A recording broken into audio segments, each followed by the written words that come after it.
This is KUGAN CASSIUS for IFL-TV in association with Macklin's Gym Marbella. On the phone, I don't know where he is, Tyson Fury. How are you? Hi KUGAN, I'm fine thank you. Are you? I'm very well, thank you, Tyson. Have you had a good day? Say that again, KUGAN. I said, have you had a good day? Yes, I have. I've just been for a 6-mile trot along the road, and I went to get the car valeted, and then I had a coffee, and then I was reading the newspaper, and then I spoke to you. So yeah, fantastic day so far. Now, I saw some pictures yesterday of you collecting your Ring magazine belt. Yes, that's correct. So, what did they do? Fly someone in to give it to you? Yeah, they had the Ring representative, Tom Gray, I think his name, I can't really remember his full name, and there was quite a few reporters there as well, and media, and Sky TV and BBC Radio 5 Live. There were a few media outlets and magazines and whatever. They all came to congratulate me and say what I've got to say about being Ring Magazine Heavyweight Champion of the World. And what did you say about being Ring Magazine Heavyweight Champion of the World? Well, it's a very prestigious belt. It's, in my opinion, it hashtags you as #1 heavyweight on the planet. There's only 5 Ring Magazine belts active throughout all the weight categories. I'm one of them, and I also won Ring Magazine Fighter of the Year. So that was another great achievement. I'm only the 2nd British person to do it, the latter being Ricky Hatton. And isn't it astonishing that we're both from the northwest Manchester? No coincidence. No coincidence. No coincidence. Different end of the Richter scale, lightweight to heavyweight. What have you been doing since sort of Christmas? Well, KUGAN, I've been living in the fast lane. At the top of the game, at the top of the tree where I am, there's a lot of hard decisions to make. Okay. I've got to decide what I want. Do I want a latte or a frappuccino in the mornings? I've got to decide which newspaper I'm going to read. I'm going to decide which shirt I'm going to have my dresser to dress me with first. What colour socks I have to wear. There's a lot of hard stuff to do. Who's going to tie my shoelaces on a Monday and who's going to tie them on a Wednesday? How much pressure has that all them things put on your life in the last sort of few weeks, Tyson? Not much, KUGAN. You know me. I'm just up and ready, happy-go-lucky character. See what it says on the tin. That's what I do. Yeah, I'm just a down-to-earth kind of guy. It hasn't really fazed me. Hasn't put no pressure on me at all. I still am the same person I always have been, with a few more dollars and with a few more belts chucked in the cupboard. So, really, in hindsight, it hasn't really done anything to me apart from give me a few more belts to hide under the cupboard. Have you been watching boxing over the last sort of few weeks? I know you were in at the Wilder and Spilker fight, but apart from that, have you been sort of watching it or taking a break from it, or what? I've not been in a boxing gym since. I've been in a boxing gym one time since I won the title, but I've been keeping fit. I've been keeping active, and I've been watching boxing. I went over to watch the Wilder fight. I went over there to pick a fight with him. That was very successful evening, and then I didn't get a chance to see the bill on the weekend with George Groves and the rest of the guys because I was out having a meal with the wife.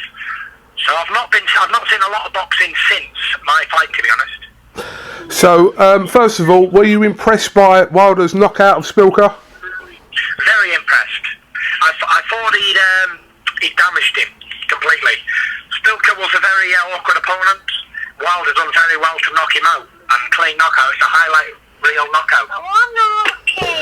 So obviously, before we can talk about anything to do potentially with you and Wilder, you've got your small matter of the rematch. Now we're hearing all random stories about you being offered $120 million or whatever to fight on a private yacht by a sheik.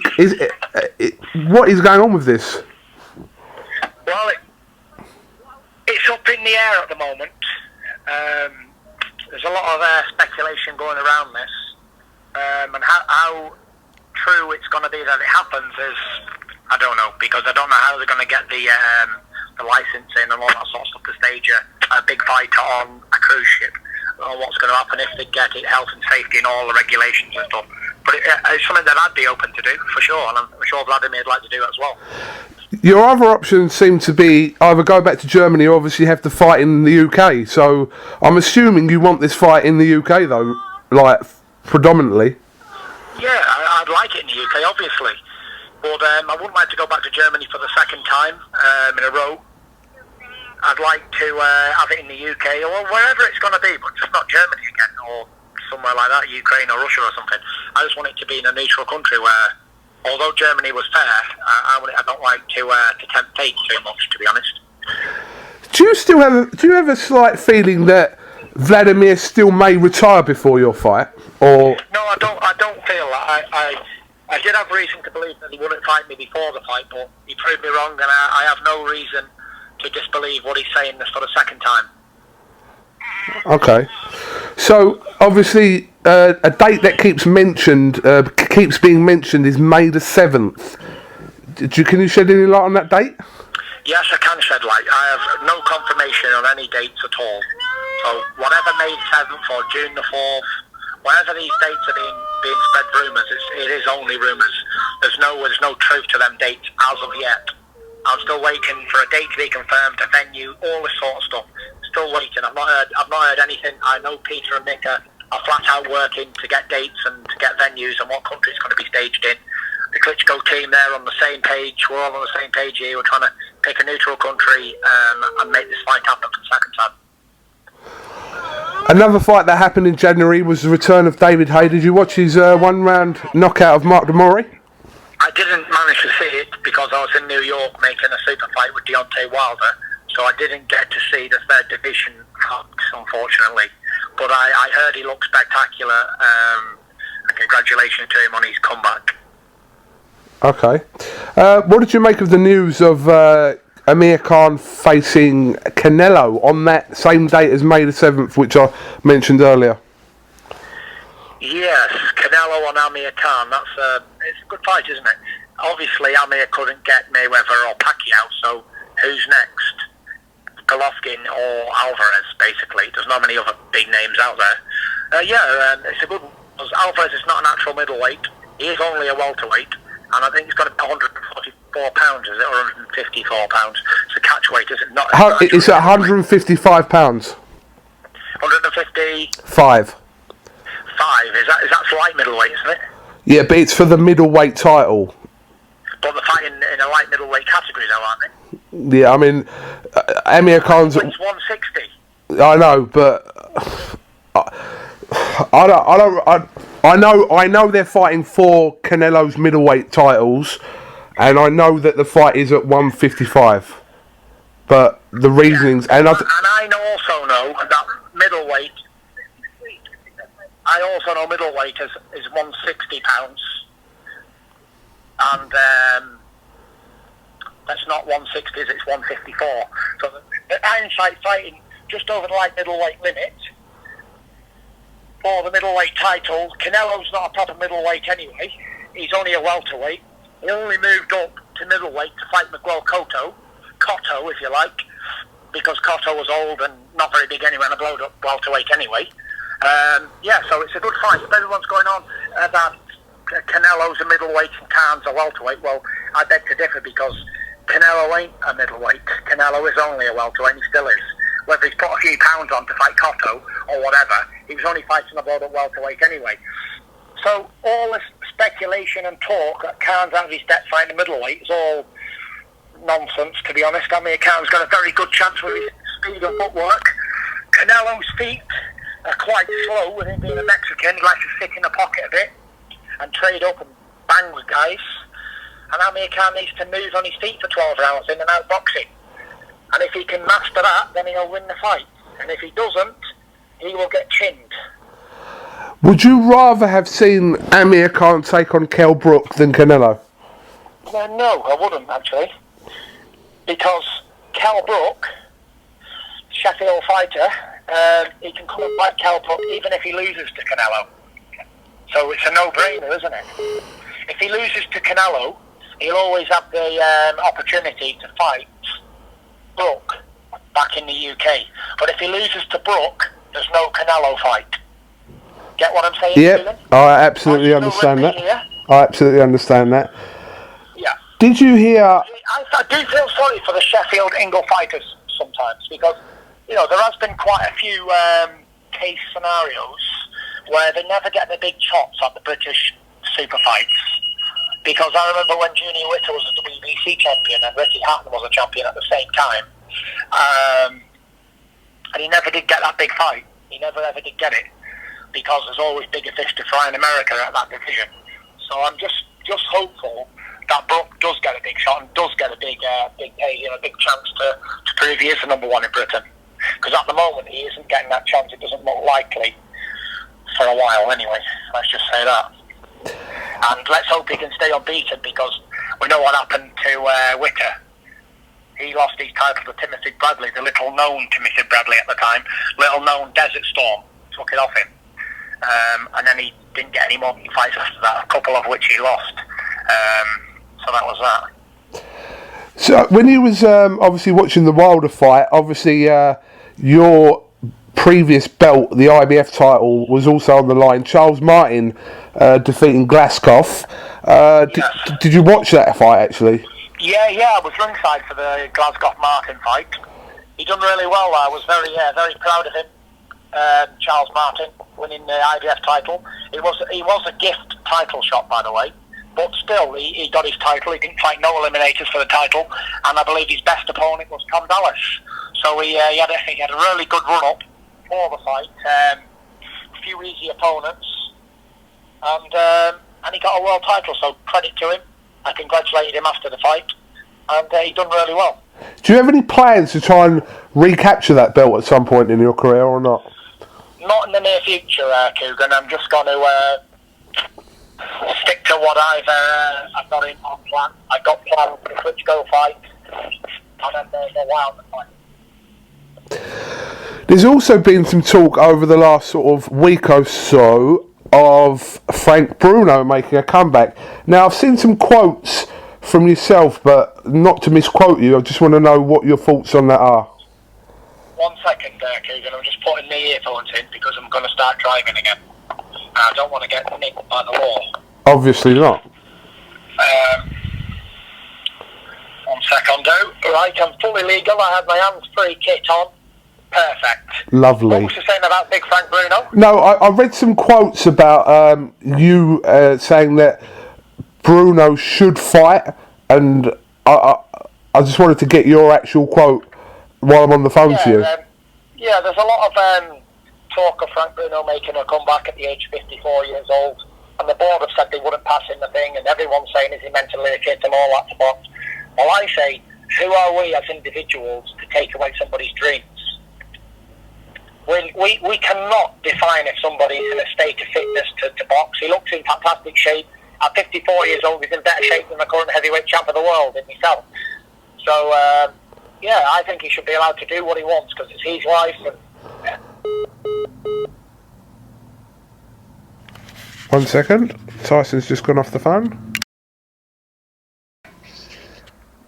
Sorry, just a momentary lapse there. Got Tyson Fury back. You were saying about Frank Bruno. I was just saying, who are we to take away his dreams? He was in a bad place, now he's brought himself back to a light place through boxing.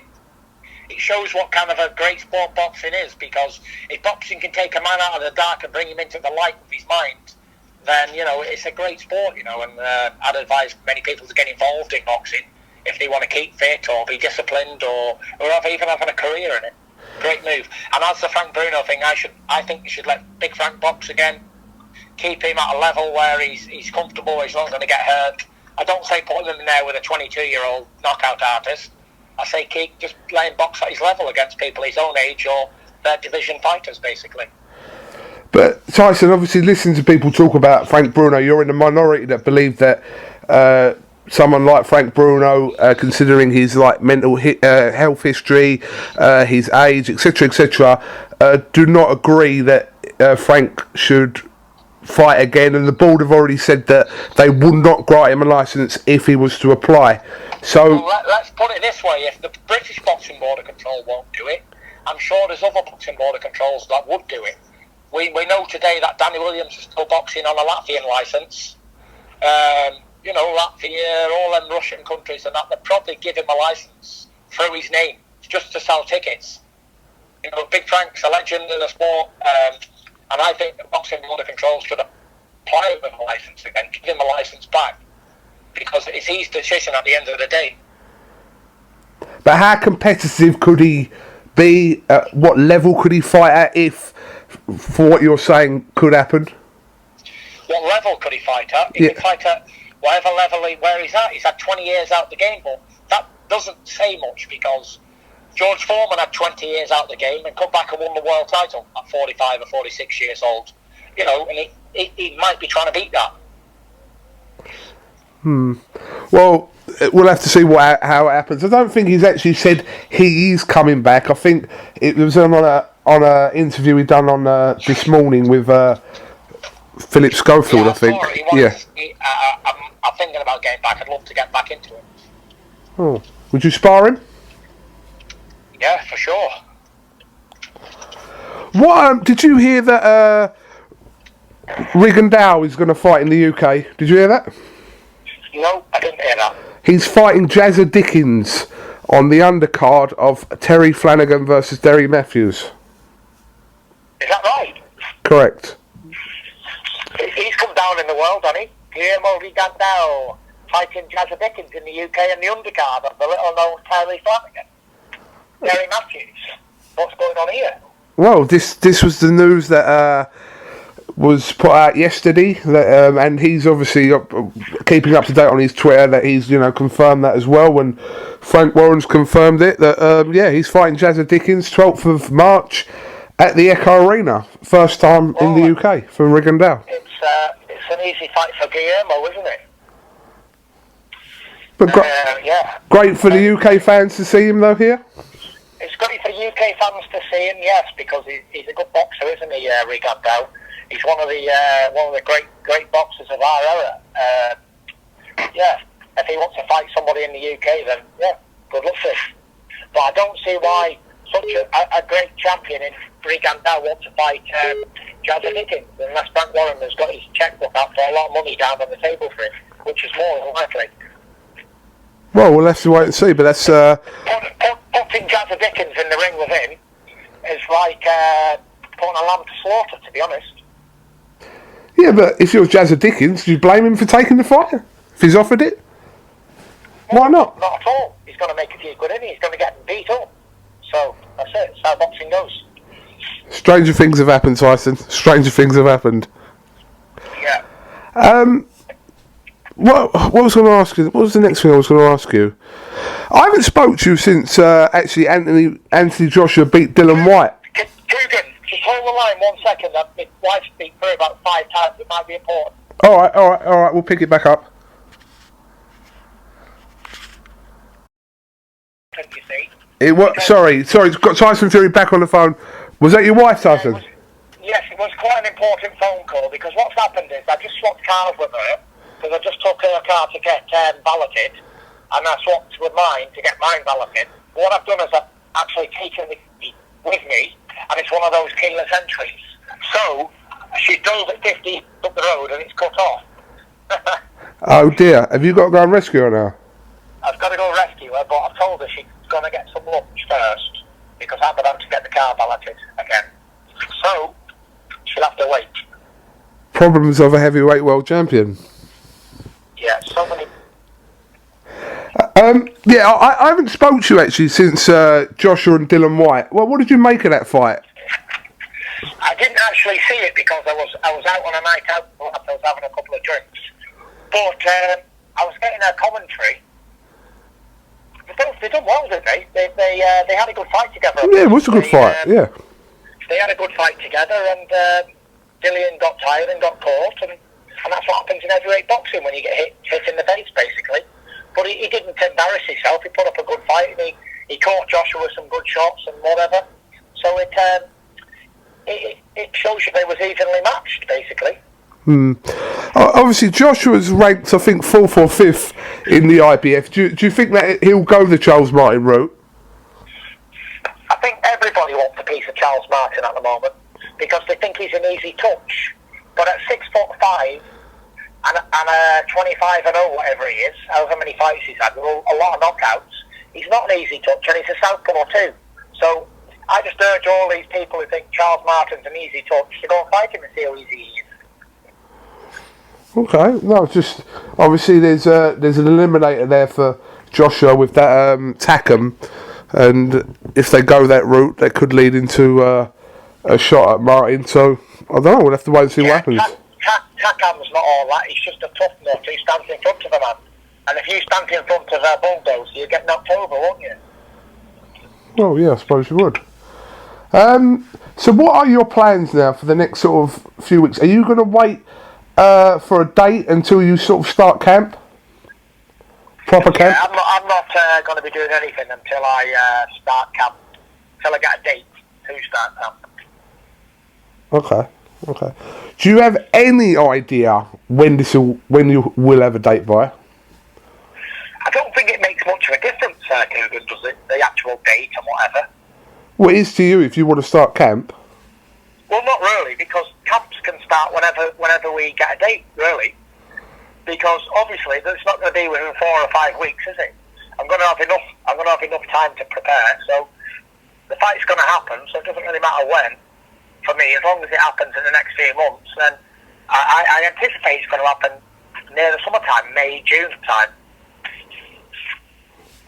Oh, we'll have to wait and see. But the world is obviously waiting for a news of that, and I hope it doesn't clash on the same day as Canelo-Khan. It probably won't clash because you can't have two big fights on the same day because they both suffer, don't they? I hope it doesn't. Anyway, have you been anywhere else then apart from America? Have you been on holiday anywhere? No, I went to Florida at Christmas for Christmas and New Year with the family. That was quite nice. Disneyland thing, whatever. And that's it. I've never been anywhere really. Oh, okay. I went to South Africa. What was that like? Good. Went to Johannesburg for about 10 days, and yeah, it was really good. I recommend it. Yeah, nice. I've heard it's nice over there in South Africa. Yeah, full of wildlife and all that sort of thing, and yeah, it was good. So, yeah. Perfect. So, Tyson, have you got anything else you want to add? I think I've asked you everything I really wanted to ask you. Yeah, I've not really got much else to say, to be honest. I've got no updates on any of my upcoming fights because I don't know what's going on at the moment. And there's not much really to say. I'd just like to say good luck to Amir Khan and his fight. Congratulations on getting that fight. Is there any of the other guys, the British guys who fought and won or fought and lost? Oh, the Olympian got beat, didn't he? Luke Campbell. Luke Campbell, yeah, lost to a guy called Mendy on the. That was on the same card actually as well. So that was a bit of a shock, wasn't it? Yeah, that was a shock, and I think most people thought it was going to be a tough test for Campbell, but he'd come through it. But wasn't the fella like a journeyman or something? Lost 4 or 5, hasn't he? Yeah. It was always going to be a tough fight for him, but I think he was expected to sort of come through it. So, if you're going to be a champion, you should be coming through people who's already been beat 5 times before, shouldn't you? Well, I suppose so, yeah. But yeah, you should be wiping the floor with them sort of people. What about Eubank and Blackwell? Yeah, that's an exciting fight, isn't it?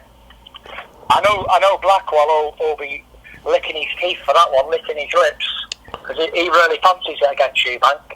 Blackwell's a tough fighter and he can fight, Nick Blackwell. So can young Chris Eubank. They're both good fighters. They both lost to Billy Joe Saunders. So it's who's going to go on, isn't it, and move to the next level. That's going to be a good fight, though.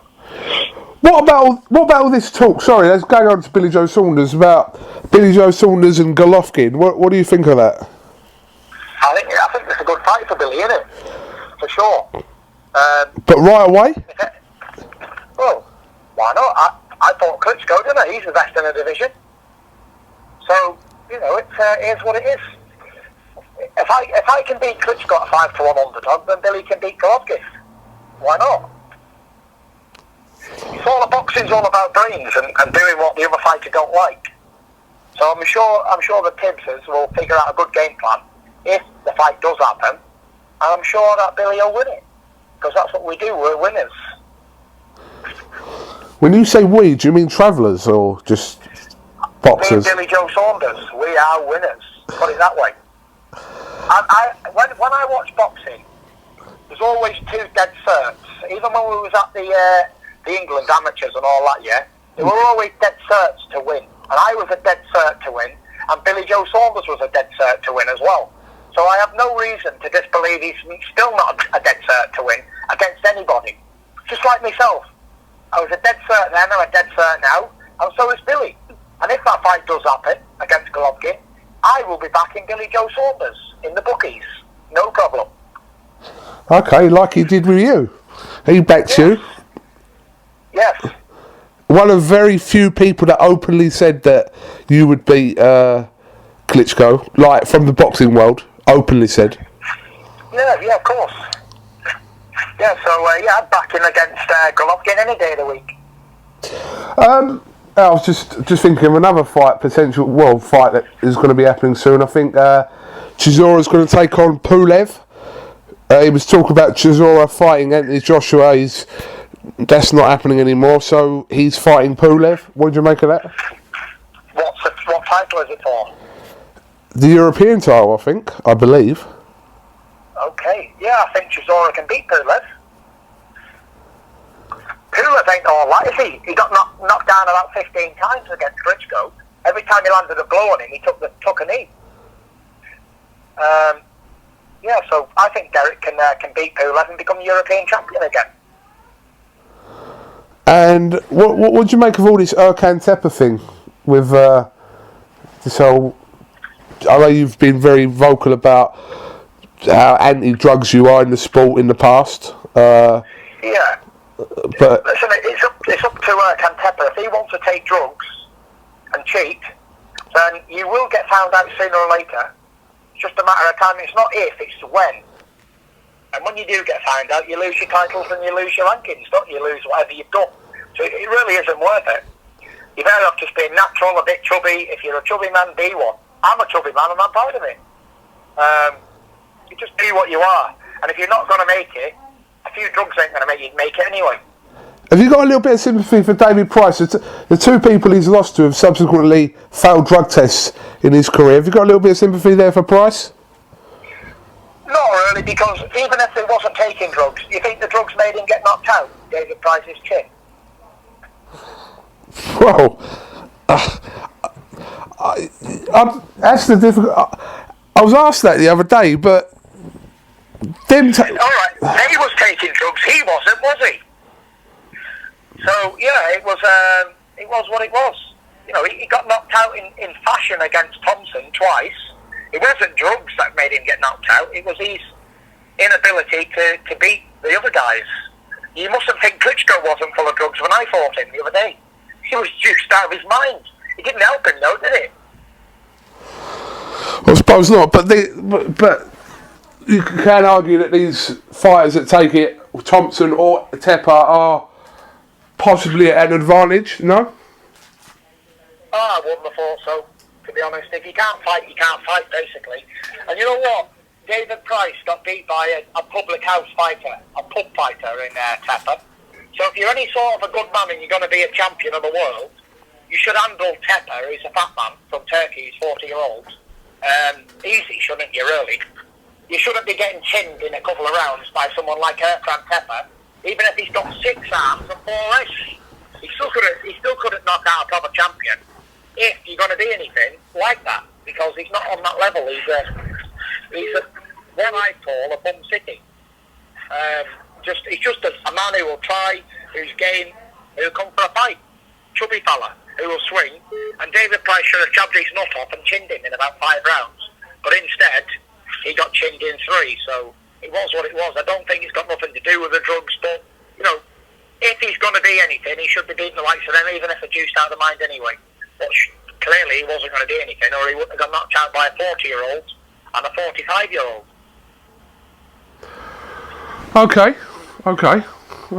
Just thought I'd ask you about that. A lot of these things have sort of come about since My last conversation with you, that's one. But I think it would only be fair if they unhold the decision, because, like you say, it is a cheat. They should make them no contests, and David Price should be back undefeated again.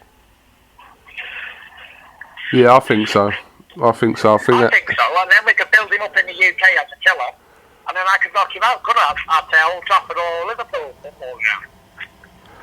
Or Anfield. What happened when you met Lennox Lewis? Hello? Can you hear me? Yeah, what happened when I met Lennox? Yeah, I saw a picture of you and Lennox in New York. Yeah, we were just chilling, smoking weed, you know how it goes there, KUGAN. Clear joke for the people that are writing this down. Oh yeah, can I just reiterate that was a clear joke, and I should not be joking like that, because I am a role model, and you know, role models don't do stuff like that, so I do apologise to the listeners. That was uncharacteristic of myself. I can't say something like that. Absolutely, but you've apologised for it, that's all you can do. So what happened then? That was a joke, actually. We wasn't smoking anything. What did you talk to him about? Just about being heavyweight champion, just about life, really. He's a cool character, Lennox, and I like him. So there weren't no sort of needle, because there was a few words before he, with your dad and blah blah blah, saying about Lennox. It's strictly business. It's all business. Yeah. I was trying to goad him out of retirement to have a big fight with me, but he clearly stated he's not going to come out of retirement, so I'm off the guy's back, you know. He's a nice guy, but he was a great champion, and it was a great honour of mine to spend a couple of days with him in New York. Okay, that's good. That's good to hear, actually. He understands it was only business. I understand it was only business. So it was only business. That's good to hear. You know, when you do start camp, yeah. Can me and James come to camp? Yeah, you can come to camp and do a few videos, whatever you want to do. Yeah, when you start like proper camp, I know I spoke to Peter yesterday. He told me where it was. So yeah, we'd just like to come there for a couple of days and just do a bit of Fury camp life. Where? Come where? Where your uncle is at the moment, training Huey. Oh right, yeah. I'm not going to be going there for my training camp. Are you not? No, I'm going to be training in England. Oh, okay. Because I've got a pregnant wife, and anything can go wrong at any time. I understand. I need to be within an hour of her. I don't need to be in a different country. You know what I'm saying? I understand. Yeah, so I don't think I'm going to be anticipating to go over there and get involved in something over there, because, like I say, family comes first over my boxing career, and it's I've got a pregnant wife and young children at home, and anything could go wrong at home, and me not being in the same country, it's just not fair, is it? No, absolutely. Oh, that's even easier then. So that's even easier for us if we want to come do a couple of days with you in camp. So yeah, listen, I trained for the biggest fight in my life in the UK against Klitschko. I won it, so I don't need to go abroad, do I? no, absolutely not. Absolutely not. And it's easier for me. The people speak my lingo, and I can just sit home on the weekends and whatever. It makes it much easier for me. I don't want to go abroad. I don't blame you. Listen, if it ain't broke, don't fix it. So. Exactly, and at the end of the day, it's my decision, isn't it? Of course. All right. So what are you doing for the rest of the day? Just before we finish. To be honest, KUGAN, I'm just in the car wash again, getting the old car valeted, my old Mercedes car, 20 years old, and just chilling out really. I went for a 6-mile run earlier, and that's it really. I'm going to go home, have some lunch, late lunch, and go to the gym later and pump a few weights, maybe get sunbed in a bit, maybe go for a haircut. I'm not too sure actually, but I know I won't be doing nothing spectacular, but I'll keep myself amused. I'm sure you will. All right. Well, I'm going to a Floyd Mayweather event tonight. Yeah?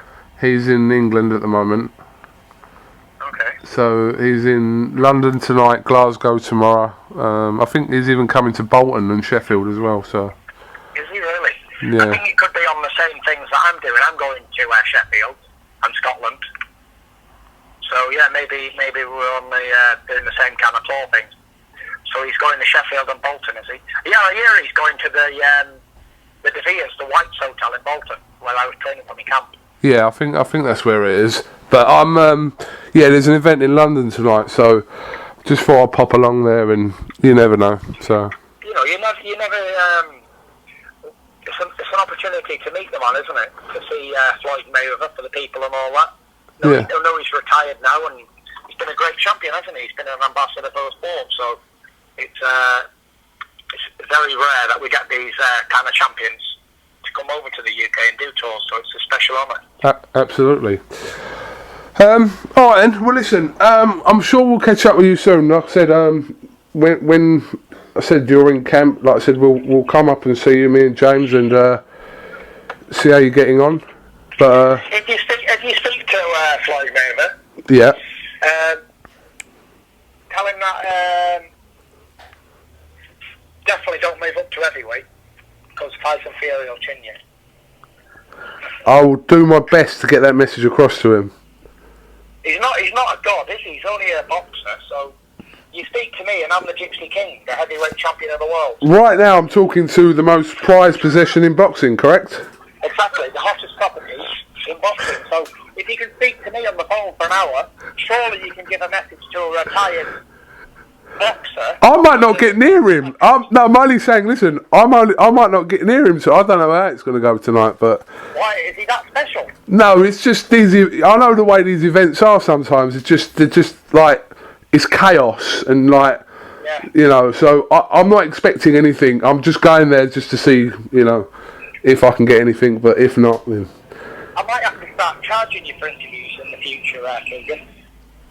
You can charge me. Why would you want to charge me? Why would you want to do that? Like, we're just a lowly internet company. I know, but you're making a fortune. We're not making a fortune. You're making a fortune. We're not making a fortune. I don't make anything, me. I just survive. Well, listen, I'm just trying to survive. So, you know. How's your mate Eddie Hearn doing? He's all right. I saw him yesterday. He's a bit gutted about the Canelo-Khan fight because he was banking on that for Brook. But the Brook can't fight Wembley, wasn't he? Yeah, for June the 4th. But he was a bit gutted about that. But you move on and. Well, you know, he still could put. He could still fill that date, really, couldn't he, if he wanted to? With what? With a few other fights. He could put Anthony Joshua in the ring with David A. And he could put Kell Brook on the undercard versus Stefan Tessier, the French guy, who's his mandatory, whatever his name is. Kevin Bizier. Kevin Bizier, yeah, who's lightly known, but still, he's still a world title fight. They put that on it. They could chuck Jamie McDonald on it and make him defend the title.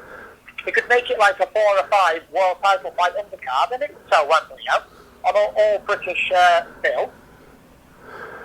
Or, if he was like going to use his mind a bit, he could put Kell Brook on it and do like what Apollo Creed done for Rocky. Just pick someone out the top 3 or 4 in the UK and let him fight Kell Brook in a special attraction fight. So it's an all British showdown. You know. That's quite an interesting concept for June the 4th. I'm sure Eddie Hearn will listen to this interview, so I'm sure he'll hear it anyway. But he could do that, couldn't he? I don't know who the top 4 or 5 welterweights are in the country. It's got to be Brook, Khan, whoever. I don't know the rest. But I'm sure there'd be somebody who could potentially give Kell Brook a fight. But I think your headline on that is very unlikely. Hey Joshua for that date. Hey, isn't this is a prize fighting sport, and it's about money, isn't it? We don't get punched in the face for brass buttons. We get punched in the face for money. So if these guys are open to make some money, then why? Hay and Joshua would sell, wouldn't it? I'd watch it. I'd pay pay-per-view to watch it. Yeah, no, it would sell 100%. But I think Hay's got his date for May the 21st already at the O2. At the O2, who's he fighting? Hasn't announced, but he's already started selling the tickets for it. But as far as I know, so far no opponent has been named. Well, I'm sure he's sacked that because he is up for money, David A, as he's broke now. So, you know, Joshua and Hay, Brooke, a top 10 fighter from the UK. Jamie McDonald on the undercard. Who else is there? There's quite a few fighters he's got. He's got everybody in the country, so I'm sure he can put together an all-British bumper bill. Yeah. Well, we could. For the summer. Well, we could see you against Joshua at some point. That'd fill Wembley, wouldn't it? On its own. Forget the undercard. Yeah, for sure. That's a possibility in the future, for sure. If he keeps winning, and providing I get past my next couple of opponents, then that's a fight that I'd love, for sure. Do you know what? In an ideal world, right, Joshua chases that IBF route, right, fights Charles Martin, beats Charles Martin, and then you've got a big fight here that would sell Wembley in a second, and you could have a chance of getting your old title back. Yeah, for sure. But in an ideal world, this is what I'd like. I'd like Klitschko next, followed by Deontay Wilder, followed by the newly crowned Anthony Joshua, if he could beat Charles Martin, which is not a cert at all, and then fight at Wembley against Joshua, and then I'd retire. Do you know what? That trio of fights is the best. Yeah, that is unbelievable. Yeah. Yeah. Klitschko, Wilder, Joshua. That's my next 3 fights. If you had those three, listen, it's a hard question to answer. But if you had those three, if you did have them 3 fights, were to win them 3 fights, then you would be undisputed heavyweight champion. So there's nothing really left for you to do, is there? No, I would retire after that. I swear to God, I would. Yeah, well, you know, that's the next 3 fights anyway. So tell Eddie he better get his cracking, because if it's not Joshua, I will take somebody else in the 3rd fight, and I will retire anyway. I don't think I've got any more than 3 fights left in me anyway. What are you on about? You're 27. I'm 27, but I've set myself 3 more fights, then I'll retire. Klitschko, Wilder, and whoever the 3rd is, whoever makes the most money in the 3rd fight, I'm off. Could still be Hay. Could still be Hay. It won't be Hay. Let's put it that way. Okay, fair enough. Definitely not. Okay. But I won't write Big Anthony off yet. I hope he can beat Charles Martin, and me and him can get a big fight on in the 3rd fight. That would be a very interesting 18 months, indeed. It would, and that's all it is. 18 months away. I fight Klitschko in the summer. I'll fight Wilder back end, and then I'll have a massive farewell fight with whoever in 17. Unless one of these governing bodies enforce another mandatory on you. Well, they can't, because unification comes before mandatory. Okay. Oh yeah. Okay. So I would be obliged to fight Deontay Wilder in a unification rather than take a mandatory on by WBA and WBO laws. Do you remember when there was talk of you fighting Wilder before? Yes. And there was a question over whether it was pay-per-view or not. You remember that? Yeah, it was mad, wasn't it? It was when David A shit himself. Excuse me, pooped himself. I didn't want to swear. It's alright, you're excused. Yes. Yeah. And it was kind of like a filler, innit? What can we do here? Oh, what about Fury Wilder? Nah, that's not pay-per-view. Well, I'm sure it'd be pay-per-view now, don't you? I think it would be, yes. 2 or 3 times over.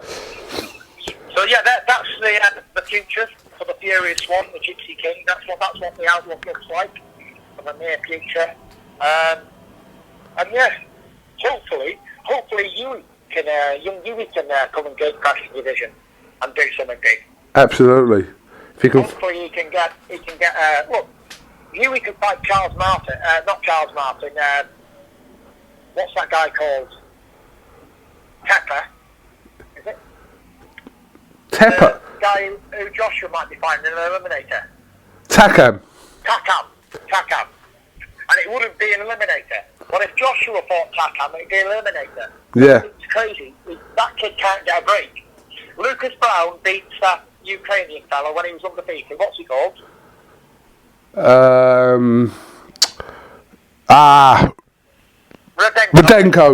Rudenko, yeah.